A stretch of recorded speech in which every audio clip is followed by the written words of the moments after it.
इसलिए राज्य निर्वाचन आयोग से हम मांग करेंगे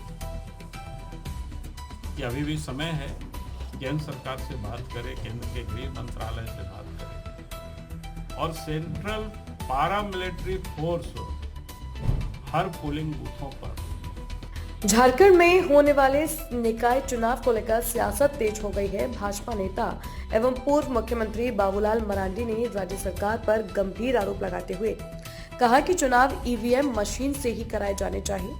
उन्होंने कहा कि बैलेट पेपर से चुनाव कराने का निर्णय कई सवाल खड़े करता है। मरांडी ने आशंका जताई कि बैलेट पेपर से मतदान होने पर धांधली की संभावना बढ़ जाती है। उन्होंने कहा था कि पहले बैलेट पेपर के दौर में व्यापक गड़बड़ियां देखने को मिलती थी, इसलिए ईवीएम प्रणाली पर ही भरोसा किया जाना चाहिए। मरांडी ने आरोप लगाया है कि हेमंत सोरेन की सरकार जानबूझकर ईवीएम की जगह बैलेट पेपर से चुनाव कराने की दिशा में बढ़ रही है, जिससे निष्पक्षता पर प्रश्न चिन्ह लग सकता है। उन्होंने कहा कि भाजपा अपने प्रत्याशियों को जीत दिलाने के लिए पूरी ताकत से मैदान में उतरेगी। साथ ही उन्होंने झारखंड राज्य निर्वाचन आयोग से मांग की कि सभी मतदान केंद्रों पर केंद्रीय अर्धसैनिक बलों की तैनाती सुनिश्चित की जाए, ताकि मतदान निष्पक्ष और शांतिपूर्ण माहौल में संपन्न हो सके। मरांडी ने कहा कि लोकतंत्र की मजबूती के लिए पारदर्शी और निष्पक्ष चुनाव जरूरी है और सरकार को इस मुद्दे पर पुनर्विचार कर ईवीएम से चुनाव कराने का निर्णय लेना चाहिए। तो बहुत बहुत आप सबका स्वागत है, अभिनंदन है, क्योंकि आप सबको ध्यान में है कि इस समय पूरे झारखंड प्रदेश में नगर निकाय का चुनाव हो रहा है। भारतीय जनता पार्टी चाहती थी कि नगर निकाय का चुनाव दलगत आधार पर हो।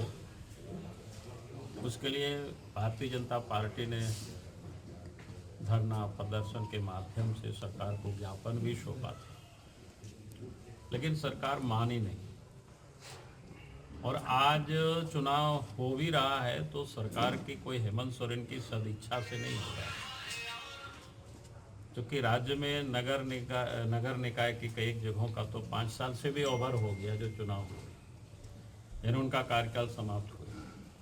कई स्थानों पर 3 साल 4 साल हो रहा है, यानी कुल मिलाकर के अगर आज नगर निकाय की चुनाव हो रहा है तो भारतीय जनता पार्टी के ही जो वार्ड पार्षद लोग हुआ करते थे तो सारे लोग फिर हाईकोर्ट चले गए और हाईकोर्ट में डेट पर डेट हेमंत सोरेन लेते रही राज्य सरकार। लेकिन हाईकोर्ट ने अंत में उनसे कहा कि भाई आप फरवरी में इसको चुनाव कराइए। एक प्रकार से हाईकोर्ट ने झारखंड सरकार को एक डेडलाइन तय कर दिया उनके लिए। अब सरकार के पास कोई रास्ता नहीं बच रहा था कि चुनाव करा, तो इसलिए सरकार ने फिर लाचार होकर के, मजबूर होकर के राज्य निर्वाचन आयोग ने चुनाव की घोषणा कर दी और 23 फरवरी को चुनाव होना है।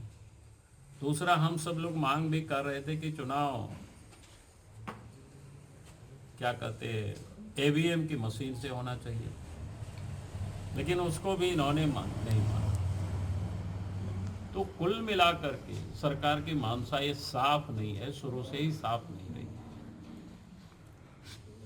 लेकिन पार्टी ने तय किया कि भाई दलगत चुनाव नहीं हो रहा है, लेकिन दल के कार्यकर्ता चुनाव लड़े और दल के कार्यकर्ता का पूरी तरह से दलगत प्रत्याशी होंगे उनका समर्थन रहे। और दल ही नहीं बल्कि हमारे जो सहयोगी दल है, एनडीए गठबंधन है, जैसे राजकुमार जी भी बैठे हुए हैं, तो एनडीए गठबंधन भी पूरी तरह से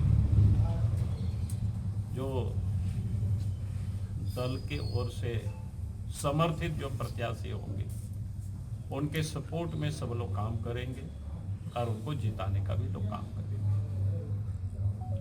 गिरिडीह नगर निगम के चुनाव में दल ने तय किया है कि यहाँ डॉक्टर शैलेंद्र चौधरी को पार्टी के कार्यकर्ता मदद करेंगे, सहयोग करेंगे, लोग काम भी कर रहे हैं। लेकिन मैं एक बात जरूर कहूँगा कि जिस प्रकार से ईवीएम से हट करके झारखंड सरकार ने बैलेट पेपर से चुनाव कराने की जो ठानी, हमारे कार्यकर्ता तो पुख्ता व्यवस्था कर ही रहे हैं, पोलिंग बूथ से लेकर के मतदान के दिन से लेकर के काउंटिंग रूम तक, काउंटिंग एजेंट तक की व्यवस्था प्रत्याशी करेंगे। लेकिन हम जरूर चाहेंगे कि राज्य निर्वाचन आयोग से कि हर पोलिंग बूथ पर स्टैटिक्स फोर्स को खड़ा करें। बल्कि मैं तो कहूँगा कि झारखंड की जो पुलिस है उस सरकार के विरोध में कितना ईमानदारी काम कर पाएंगे ये शायद बहुत कठिन है। इसलिए राज्य निर्वाचन आयोग से हम मांग करेंगे कि अभी भी समय है, केंद्र सरकार से बात करें, केंद्र के गृह मंत्रालय से बात करें और central paramilitary force her polling बूथों पर खड़ा करे ताकि मतदाता निर्भीक होकर के, निर्भय होकर के मताधिकार का लोग प्रयोग कर सके।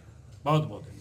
अरे भाजपा में कोई फूट नहीं है। कई लोगों की इच्छा होती है चुनाव लड़ने की, तो कुछ ने नॉमिनेशन फाइल किया है। हम लोग कोशिश कर रहे हैं अंत समय तक मामला ठीक ठाक हो जाए। वैसे नेताओं पर क्या कार्रवाई कर रही है? अब जो भी हमका कार्रवाई अभी क्या, अभी तो बहुत समय है ना, हम लोग बातचीत करके लोग मान जाते हैं, समझ जाते हैं अंत समय तक। इस्तीफा तक दे दिया नागेश्वर दास जी। उनका आरोप भी था सर कि खरीद फरोख्त किया गया। कोई मैदान में है कोई बात नहीं, हम लोग तो विरोधियों से भी वोट मांगते हैं ना जी। लेकिन चंपाई सोरेन तो खामोश से कुछ नहीं कर रहे हैं। नहीं, कोई खामोश नहीं है भाई। नागेश्वर दास ने तो टिकट बेचने का भी आरोप लगा दिया। अब मेरा कहना है कौन क्या देखे, कभी कभी गुस्सा में बहुत प्रकार की बातें लोग बोलते हैं, तो बाकी हम लोग देखेंगे। संगठन सर कौन कौन बड़े नेता जो है दूसरे दल कौन कौन जुड़ने वाले हैं, ऐसा चर्चा सुन रहे हैं। अब देखेंगे, आप लोग 15 तारीख का इंतजार कर लेंगे। थोड़ा पत्ता खोल जाएंगे सब तो ठीक रहेगा। दुलाल भुइयां का तो जिक्र आ रहा है सामने। चलो अब जितना जिक्र आ रहा है उतना दोनों लोग धीरे धीरे होता है। नहीं यार, सब चीज़ एक ही दिन में पत्ता हम लोग खोल देंगे तो फिर क्या होगा बताओ।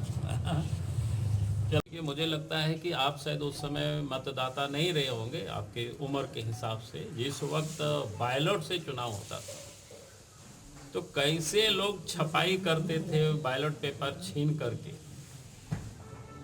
और जहां उनको लगता था नहीं जीतेंगे तो वहां क्या करते थे कि स्याही तक लोग डाल देते थे, बैलेट पेपर लेकर के लोग भाग जाते थे।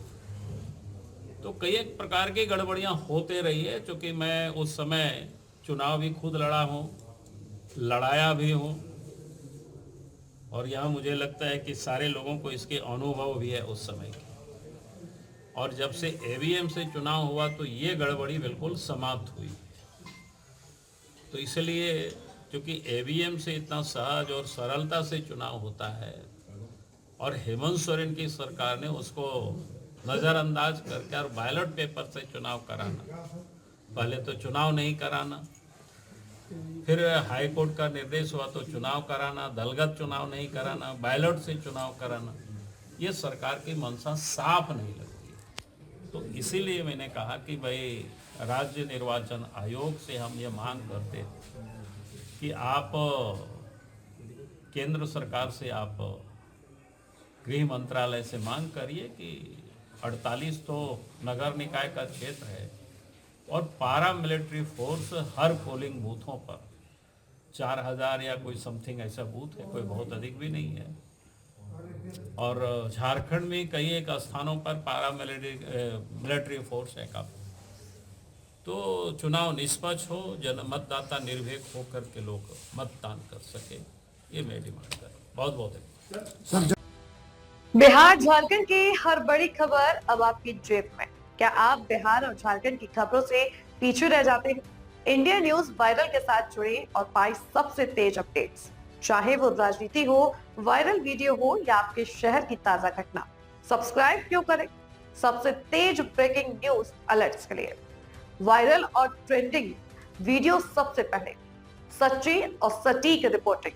देर ना करें, आज ही सब्सक्राइब बटन दबाएं और अपडेटेड रहें।